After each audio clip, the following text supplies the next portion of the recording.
you think those symbols mean? I don't know.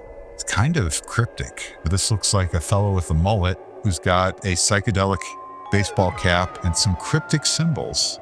That one looks like it's looking right at me. I don't know. Oh, I don't know. This is like electricity passing through a circle somehow.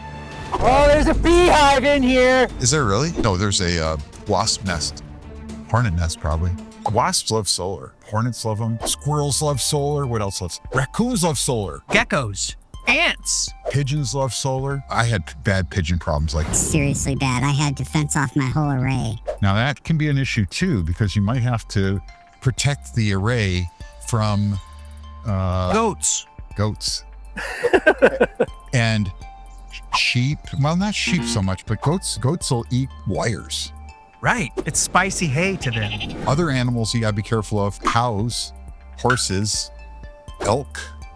Elk is bad and deer, because there's those times of year where horned animals like to kind of sharpen their horns or to scrape off the velvet, and a PV array could be a really nice thing to do that on.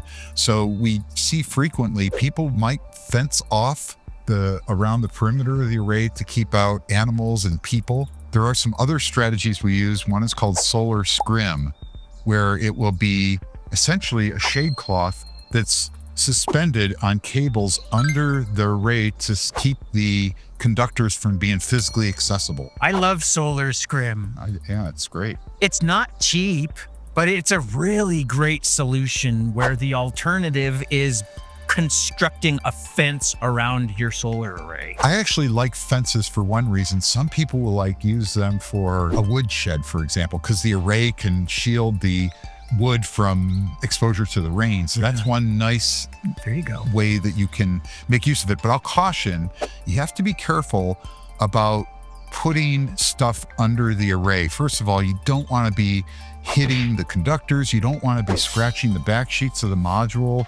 These are things I think a lot of people don't give consideration to, but that matters for the longevity of the array. So I would say putting the array in an area where it's not going to have a lot of people poking around or animals poking around at is good.